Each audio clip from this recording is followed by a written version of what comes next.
Olá, sou a professora Paula, professora de Química, e hoje nós vamos dar início à segunda unidade do nosso volume 2 e ao tema 1, que é sobre o modelo atômico de Bohr.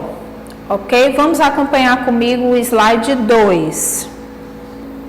No nosso slide 2, nós temos aí o modelo atômico de Rutherford-Bohr, também pode ser chamado só de Bohr ou de Rutherford-Bohr.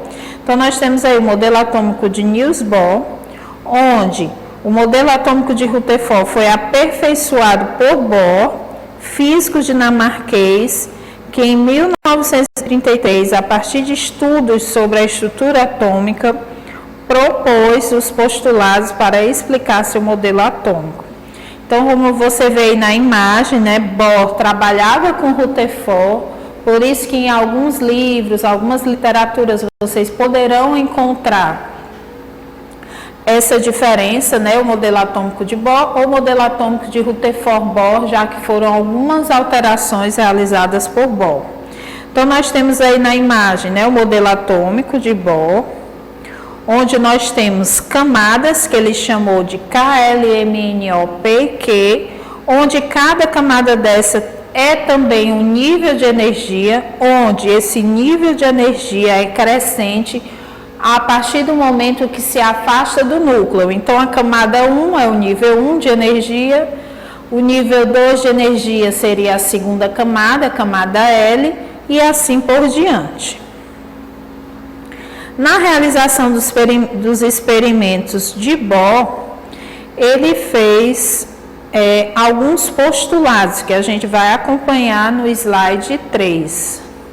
Então, vamos lá acompanhar os postulados de Bohr em relação ao seu modelo atômico. O que ele disse em relação aos seus postulados? Que os elétrons podem girar em determinadas órbitas ao redor do núcleo sem emitir energia. E essas órbitas são chamadas de níveis de energia ou camadas eletrônicas. Segundo postulado, em cada órbita, o elétron apresenta uma quantidade de energia. Quanto mais próximo do núcleo, menor a energia do elétron. E quanto mais distante, maior será essa energia, né? O aumento de nível de energia de acordo com o aumento do número de camadas de um átomo. E quando o átomo absorve certa quantidade de energia, o elétron muda de uma órbita, afastando-se do núcleo. Para que o átomo volte ao estado anterior, o elétron deve retornar ao nível do qual saiu. Nesse processo, há a liberação da mesma quantidade de energia, como você observa aí nessa imagem do primeiro modelo atômico baseado na quantização da energia, que é a liberação de energia quando um átomo passa para uma camada de maior energia. Quando ele retorna ao seu estado inicial, ela libera a energia que foi absorvida através da emissão de fóton, né? Fóton de luz. E essa luz é liberada, que eu vou já explicar para vocês, em forma de cores. Dependendo do tipo de átomo, é uma cor diferente que é liberada através desse fóton. Observem aí no slide 4. Que é o teste de chama, que nós chamamos, né, dessa liberação de energia que eu disse para vocês de fóton, é a liberação através de cada sal. Como, por exemplo, na primeira imagem, nós temos aí lítio, que é a cor vermelha, o sódio, a cor amarela, o potássio na cor roxa, temos aí o cálcio na cor amarela e assim por diante, né? O cobre no azul esverdeado. Esse princípio também ocorre, como vocês estão vendo aí, através dos fogos de artifício. Então, nós temos aí o estrôncio, né, com a cor vermelha, o bário na cor verde, o lítio vermelho, o sódio amarelo, o cobre azul esverdeado e assim por diante. Vou explicar aqui na lousa para vocês melhor como é que faz essa emissão de luz nas cores através do modelo atômico de Bohr. Então, vamos lá. Como é que nós vimos lá na imagem? O modelo atômico de Bohr tem um núcleo. No núcleo do modelo atômico de Bohr, eu tenho prótons de carga positiva e os nêutrons sem carga. Ao redor do núcleo, eu tenho camadas que ele chamou de órbitas circulares. Lembra que o modelo atômico de Rutherford também tinha espaços vazios, ó, aqui são espaços vazios, mas o modelo atômico de Rutherford eram elipses, formando um modelo planetário. Já no modelo atômico de Bohr, são órbitas circulares ao redor do núcleo. Essas órbitas têm elétrons de carga negativa. O que ele disse mais? Que cada camada, ele chamaria a primeira de K, mais próxima do núcleo, a segunda de L, a terceira de M, até a sétima camada, que é a Q. Então, M, N, O, P, Q.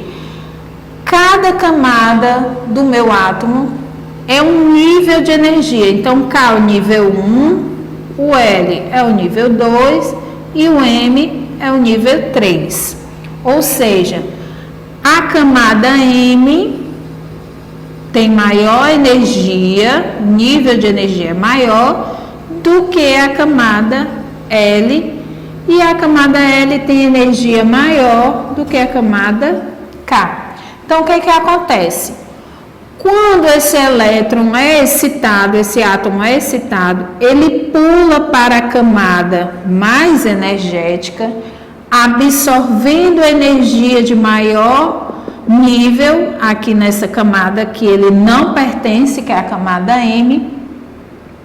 Quando ele retorna à sua origem, à sua camada de menor energia, ele não pode ficar nessa camada com essa energia menor. Então, o que acontece? Ele libera a mesma quantidade de energia que foi absorvida. Então, essa mesma energia, através de fóton de luz, é liberada em uma cor diferente. Então, como eu mostrei para vocês na imagem lá do slide, onde tem os testes de chama, que a excitação daquele átomo é através da chama. Como, por exemplo, se eu aquecer o sal de cozinha, né, colocar lá no fogo, no meu bico de Bilsen, que a gente faz esse experimento também em laboratório, ele vai apresentar a cor da chama amarela. Se eu pegar o cobre e colocar na chama, ele vai apresentar um azul esverdeado. Se eu colocar um salzinho de lítio, colocar um pouquinho na chama, o que vai acontecer? Ele vai apresentar uma coloração vermelha. O mesmo princípio do teste de chama, né? Ao adicionar ali, colocar o sal na chama, acontece com os fogos de artifício.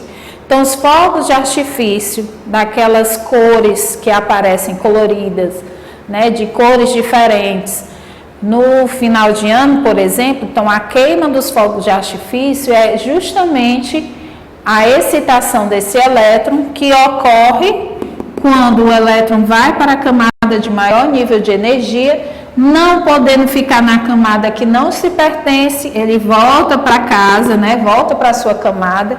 Chegando lá na camada, ele não pode ficar com a energia maior, porque seu nível é o nível 2, ele não pode ficar com a energia que pertence ao nível 3. Então, ele libera essa energia em forma de luz e em forma de cores. Então, isso é o que acontece lá nos fogos de artifício no Réveillon, né? Na comemoração do Réveillon.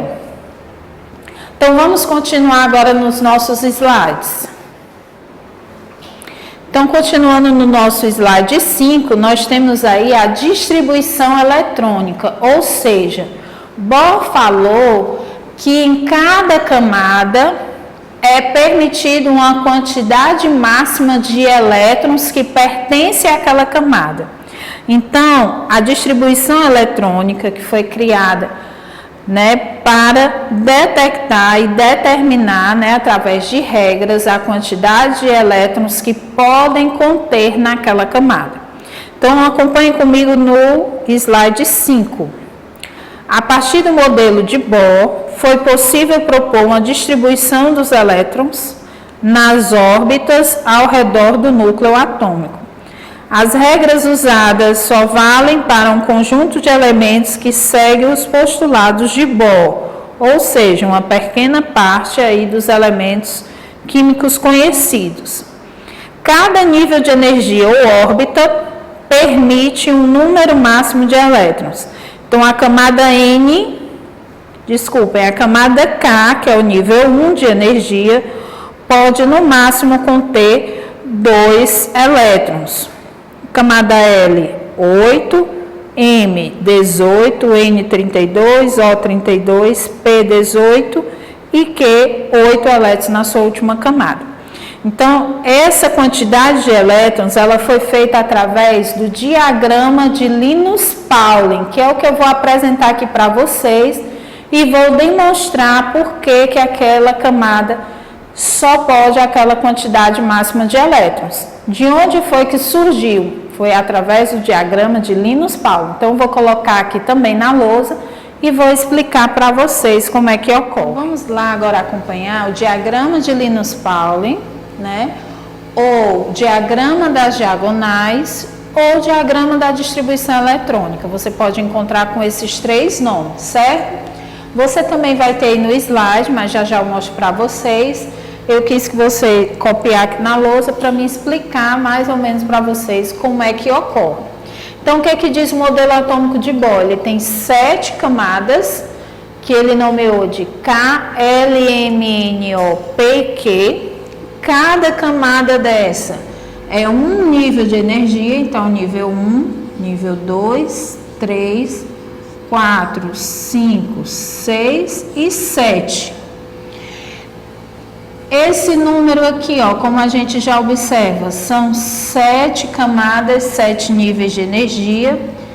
S, P, D e F são os subníveis de energia, como diz aqui a legenda.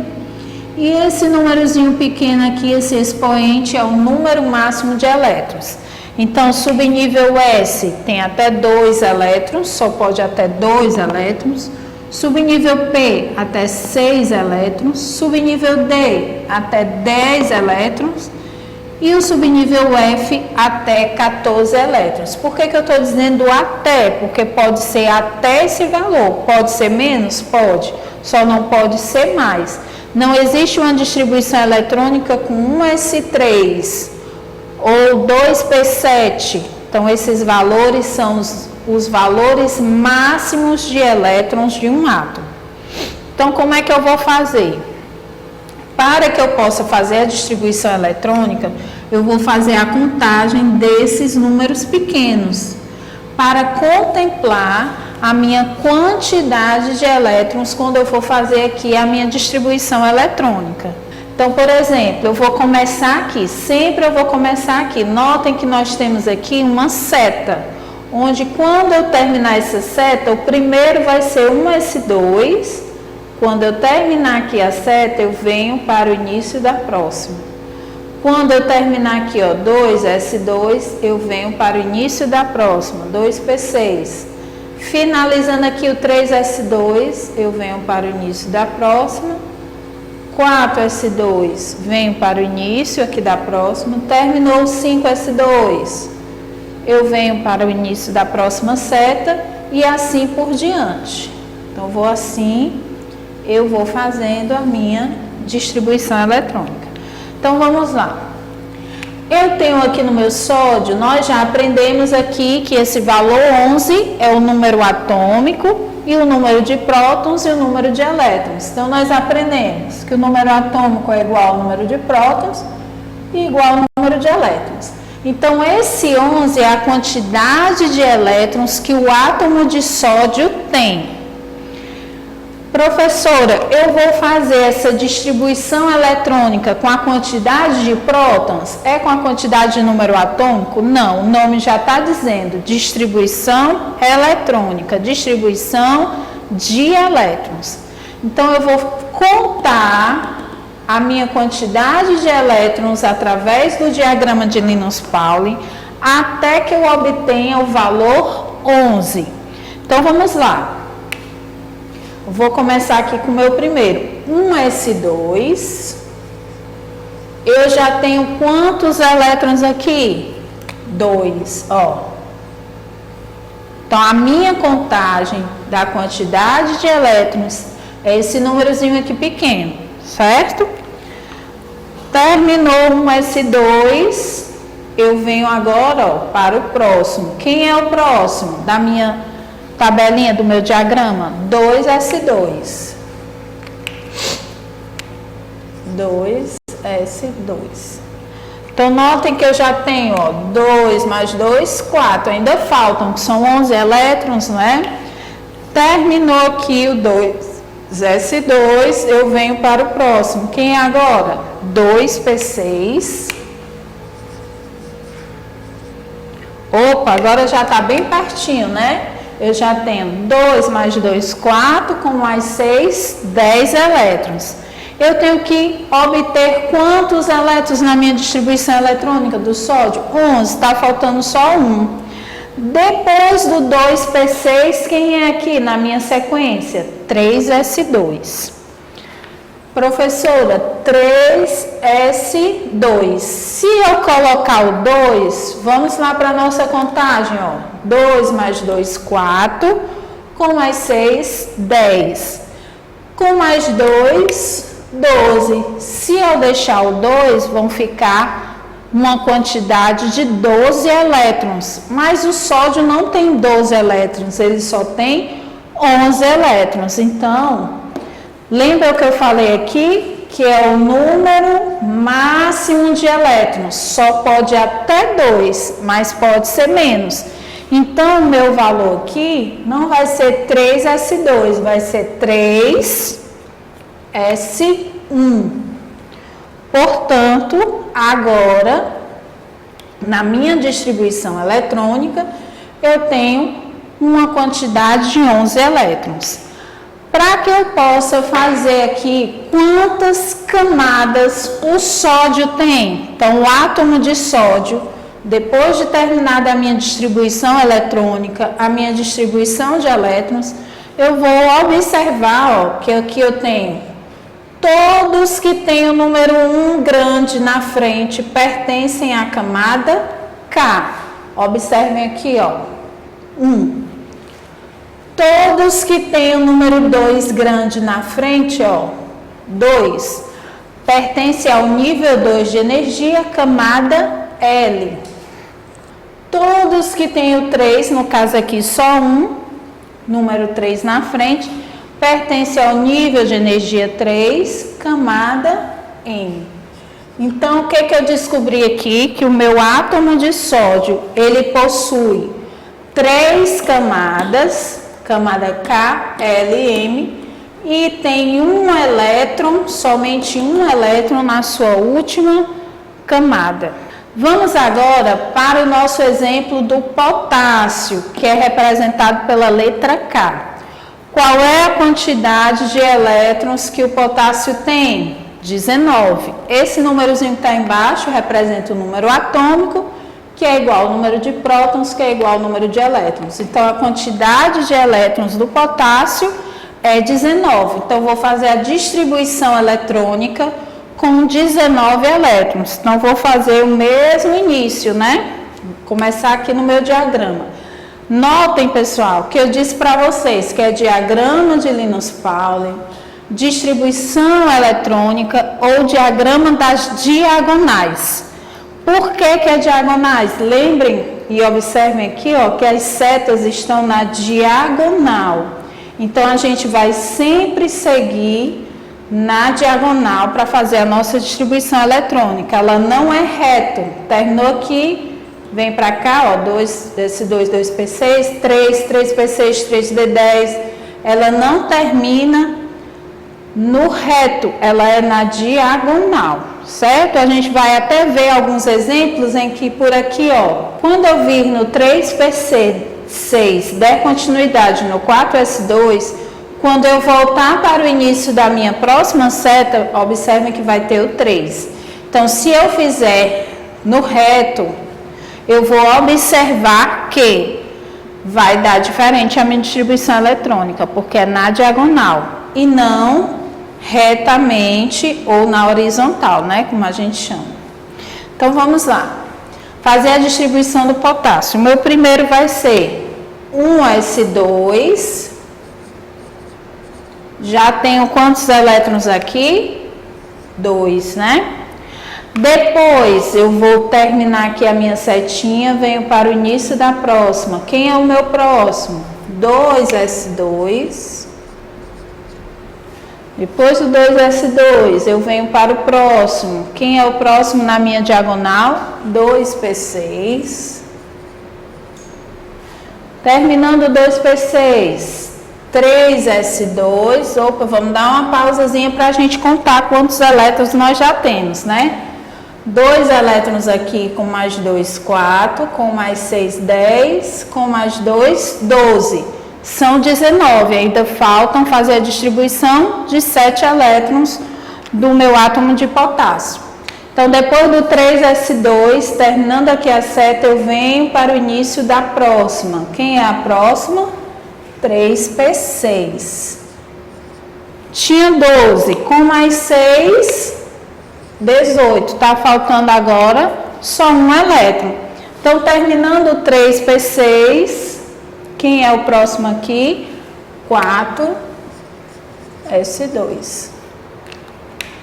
Se eu colocar 2, vai ficar 2 mais 2, 4, mais 6, 10, 12, 18, 20. Mas eu não tenho 20 elétrons, eu só tenho 19. Então, o que foi que eu falei para vocês? O mesmo caso do primeiro, eu posso colocar uma quantidade menor, o que resta para completar a minha quantidade de elétrons. Eu não posso ultrapassar. Eu não posso colocar S3, por exemplo, né? Então, eu posso diminuir. Aqui eu vou colocar 1.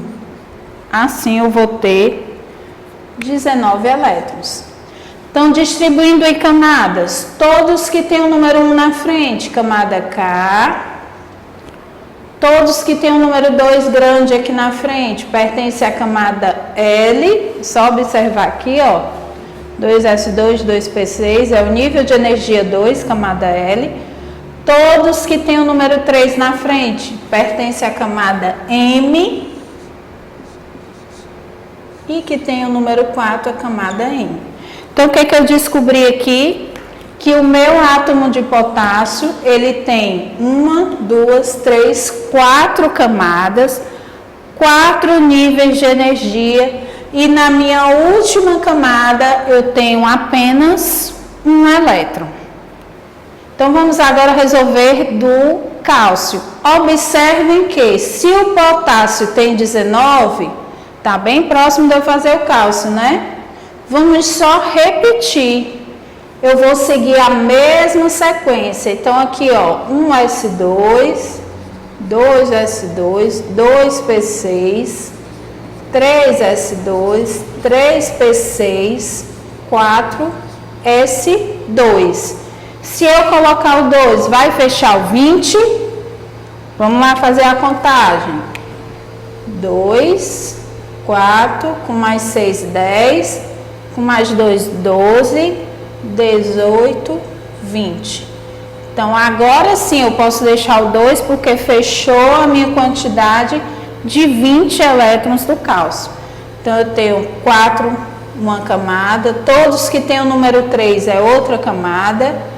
Todos que têm o número 2 é outra camada. E todos que têm o número 1 na frente é outra camada.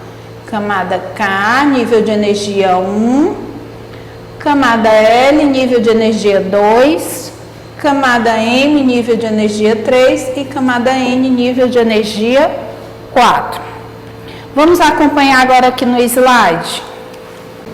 Então, acompanhem comigo no slide 6. Então, nós temos aí no slide 6, né, a distribuição eletrônica, a mesma que eu acabei de colocar na lousa para vocês e fiz a explicação. Então, observem, né? Nós temos as 7 camadas, K, L, M, N, O, P, Q. O número máximo de elétrons que pode ter em cada camada, como nós vimos no slide anterior, são 7 níveis de energia. No slide seguinte, nós vamos acompanhar no slide 7, onde nós temos a distribuição eletrônica dentro da tabela periódica. Nós, quando estudamos a tabela periódica nas nossas aulas anteriores, nós vimos que a tabela periódica ela possui 7 períodos, que é na horizontal. Então, o período que o elemento ocupa na tabela periódica é indicado pelo número de níveis de energia preenchidos com os elétrons no átomo no estado fundamental. Então, ou seja, quando você observa aí do seu lado esquerdo da imagem da tabela periódica. O período 1 representa a camada K, o período 2, todo o período 2, como você observa em verde, representa a camada L, todo o período 3 a camada M, o período 4 N, o período 5O em azul, o período 6, o P em roxo e o 7 na cor rosa, né? Inclusive os lantanídeos e os actinídeos, que são os metais de transição aí interna. Observem agora como é a distribuição eletrônica no slide 8. Nós temos aí os subníveis de energia que nós vimos na lousa, eles são o S, o P, o D e o F. Então, quem são os subníveis de energia S1? São todos os elementos químicos que pertencem ao período 1, ao grupo 1 da tabela periódica, que é aí na vertical. Aos que terminam com o S2, são todos aqueles do grupo 2 da tabela periódica. Então, os subníveis S1 e S2 é como você observa aí no slide, na cor azul. O subnível de energia D, que vai do D1 até o D10, na cor em amarelo, que você observa aí. Então, período 3, subnível D. Então, D1, D2. Então, nós temos aí do grupo 3 até o grupo 12 da tabela periódica, é pertencente ao subnível D. Em verde, nós temos aí do 2P1 até o 2P6, né, em verde, compreende aí todos os grupos de 13 ao 18. E em rosa, o subnível F, que são os latanídeos e os actinídeos, em que temos do F1 até o F14, certo? Então, essa é a representação da distribuição eletrônica na tabela periódica. Vamos agora entender um pouco mais sobre a regra do octeto que nós temos no slide 9. Segundo a teoria do octeto, as moléculas ou íons tendem a ser mais estáveis quando a camada de elétrons externa de cada um de seus átomos está preenchida com a configuração de um gás nobre. Ou seja, todos os gases nobres que são lá do grupo 18 da tabela periódica, o último grupo, eles têm 8 elétrons na sua última camada. Que última camada é essa? Aquela que nós acabamos de fazer a distribuição eletrônica. Cada átomo tem um núcleo, ao redor do núcleo nós temos órbitas e essas órbitas são chamadas de camada. A camada mais externa é a última camada, é a camada que tem maior nível de energia e que nós também podemos chamar de camada de valência. Camada de valência significa dizer a última camada. Voltando para o slide. Essa teoria explica por que os elementos sempre formam ligações para atingirem a estabilidade. Então, hoje a gente vai começar, daqui a pouquinho, vamos falar de íons, para então falar em ligação iônica. Como é que esses elementos se ligam para formar um composto, certo? Lembrando que, com exceção dos gases nobres, nós temos o hélio, que não tem na sua última camada 8 elétrons, ele só possui 2 elétrons na sua última camada. Então, para obter essa estabilidade de 8 elétrons na última camada, ou 2, no caso do hélio, ou de elementos químicos que possuam a menor quantidade de elétrons, é preciso ter a doação de elétrons ou o recebimento de elétrons, que é o que nós vamos ver daqui a pouquinho em íons, certo? Então, acompanhe aí comigo. Nós temos os elementos químicos do grupo 18, que são os gases nobres, no slide 9. Então, nós temos aí o hélio, né? Como eu disse para vocês, ele tem apenas uma camada, que são 2 elétrons na sua última camada. Então, ele é estável, ele não precisa de nenhum outro átomo para obter a sua estabilidade, que são os 2 elétrons na sua última camada. E observem aí que nós temos o neônio, o argônio, o criptônio, o xenônio e o radônio, que são os elementos químicos do grupo 18 da tabela periódica, os gases nobres, e todos eles possuem 8 elétrons na sua última camada, obedecendo aí a regra do octeto, onde para o elemento químico ter estabilidade, não precisar de nenhum outro, ele tem que possuir 8 elétrons na sua última camada, ok? Então, vamos agora no próximo slide, no slide 10, falar sobre íons. Então, os íons aí no slide 10 são os átomos que não são neutros. Então, acompanhe comigo aí o conceito. Os átomos são eletricamente neutros no estado fundamental, pois a quantidade de prótons no núcleo, que são as partículas positivas, de carga igual mais 1, é igual ao número de elétrons presentes na eletrosfera, partículas de carga igual a menos 1, de cargas negativas. Sendo assim, essas cargas se anulam. Logo, com cargas nulas, eles são átomos neutros. Logo, nós percebemos que íons são átomos que perdem ou ganham elétrons em razão das reações. Eles se classificam em ânions e cátions. Então, para obedecer à regra do octeto, esses ânions e cátions, eles precisam receber elétrons ou doar elétrons. Então, nós temos aí o ânion, átomo que recebe elétrons e fica carregado negativamente. Ou seja, nós temos aí exemplos, N-3, ele está dizendo que a sua camada, para obter 8 elétrons em sua última camada, ele precisa de 3 elétrons. Cloro menos, precisa de 1 elétron para ter estabilidade com 8 elétrons na última camada. Flúor menos 1 também, ele precisa de 1 elétron para obter 8 elétrons na sua última camada. E o oxigênio, 2 menos, significa dizer que está faltando aí 2 elétrons na sua última camada para obedecer à regra do octeto e obter assim 8 elétrons na sua última camada e se manter estável.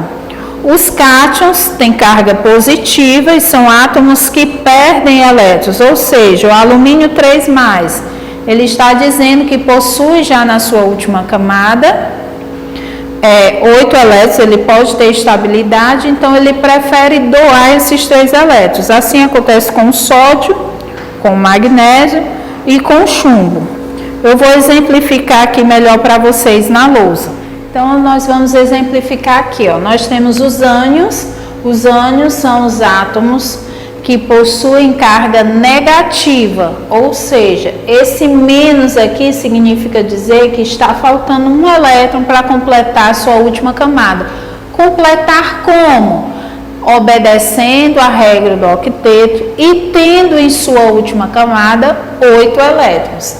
Então, vamos fazer a distribuição eletrônica para a gente entender melhor como ficará. Então, vamos lá. Ó. 1s2, eu tenho que fazer até completar 17 elétrons. 1s2.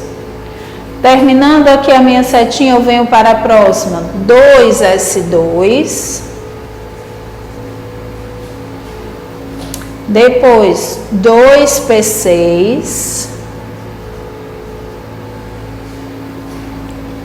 3s2. Vamos contar quantos elétrons nós já temos, ó. 2 com mais 2, 4, com mais 6, 10, com mais 2, 12.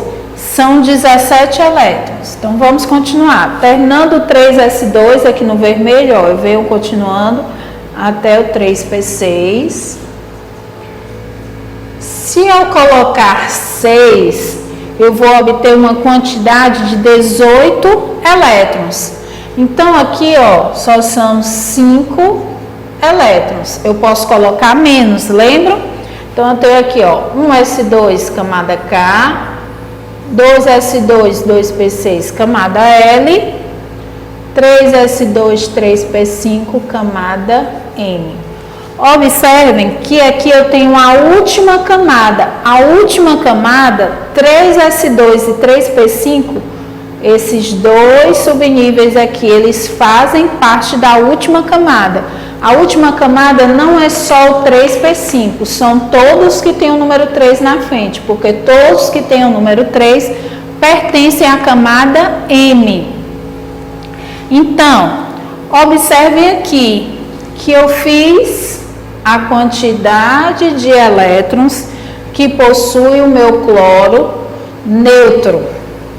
Se eu colocar um menos aqui, o que significa dizer? Opa, 2 mais 5, 7. Isso quer dizer que eu tenho 7 elétrons na minha última camada.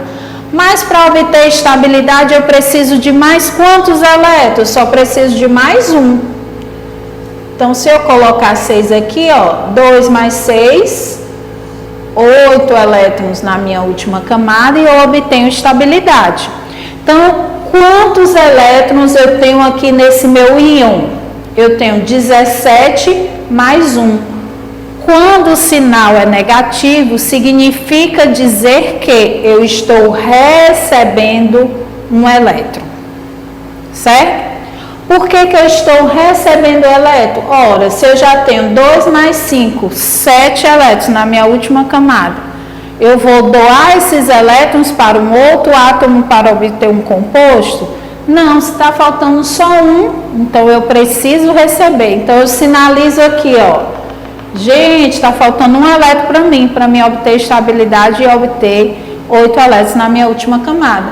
Então, por isso, quando eu tenho esse menos 1 aqui, ao invés de no meu átomo neutro eu ter 17 elétrons, com essa configuração aqui, eu vou obter agora 18 elétrons. Por quê? Porque eu estou recebendo um elétron. Por que eu estou recebendo esse elétron? Para mim obter a regra do octeto, obedecendo a regra do octeto com 8 elétrons na minha última camada. E para os cátions, quando for uma carga positiva, eu estou doando esse elétron, estou perdendo esse elétron, porque para mim não vai ser interessante ter 2 elétrons na minha última camada. Eu preciso obedecer a regra do octeto e ser estável. Para o átomo ser estável, ele tem que ter 8 elétrons na minha última camada. Então, vamos lá fazer a distribuição eletrônica. Aqui nós estamos fazendo a distribuição eletrônica de íons, certo? Onde a quantidade de íons aqui, cargas determinadas, elas vão apenas modificar a quantidade de elétrons. Não será modificada a quantidade de prótons, de nêutrons, de número de massas, somente a quantidade de elétrons. Vamos lá fazer a distribuição eletrônica do magnésio. Começando aqui, 1s2. Terminou a minha setinha que eu vou para o início da próxima. 2s2. Terminando 2s2, 2p6. Já tenho 10, né? Mas aqui são quanto?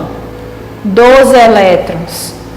Depois o próximo, 3s2. Então, eu tenho aqui a camada K, a camada L e a camada M. 2 elétrons com mais 2, 4, com mais 6, 10, com mais 2, 12. Essa distribuição eletrônica, ela é uma distribuição eletrônica para um átomo neutro, sem carga, porque eu estou fazendo a distribuição de 12 elétrons. Quando eu coloco um 2 mais aqui, um cátion, significa dizer que eu vou perder 2 elétrons, ó. Porque se eu perder esses 2 elétrons, eu vou obter a minha estabilidade tão sonhada. 2 mais 6, 8 elétrons na minha última camada, camada L. O 2s2 e o 2p6 fazem parte da camada L, da última camada. Professora, mas você não disse que a regra do octeto pode ser em 2 ou 8 elétrons na última camada? Pode, mas o 2 é para o caso do hidrogênio, do lítio, elementos químicos que têm uma quantidade menor que 8 elétrons. Então, como o magnésio tem 12, a estabilidade dele é com 8 elétrons, certo? Então, ó, eu perdi esses 2 elétrons. 2 mais significa dizer que eu estou perdendo 2 elétrons. Então, ao invés de fazer a minha distribuição eletrônica com 12, eu vou fazer a minha distribuição eletrônica só com 10 elétrons. Então, aqui, ó, meu número atômico permanece 12, prótons permanece 12, mas a minha quantidade de elétrons para cátion e ânions, a única quantidade que modifica é de elétrons. Então, eu vou obter, ao invés de 12, que eu estou perdendo 2, por que eu perco esses 2? Para obter estabilidade e obedecer a regra do octeto, eu vou ficar agora com 10 elétrons. Ok? Vamos dar continuidade. Então, vamos agora dar continuidade, mas com exercícios. Como esse tema é um tema muito extenso, eu dividi ele em 2 partes. Então, na nossa próxima aula, a gente dará continuidade com distribuição eletrônica de íons, ligação iônica, ligação covalente e ligação metálica, ok? Então, enquanto isso, para finalizar nossa aula de hoje, vamos exercitar algumas questões. Acompanhe comigo nos slides.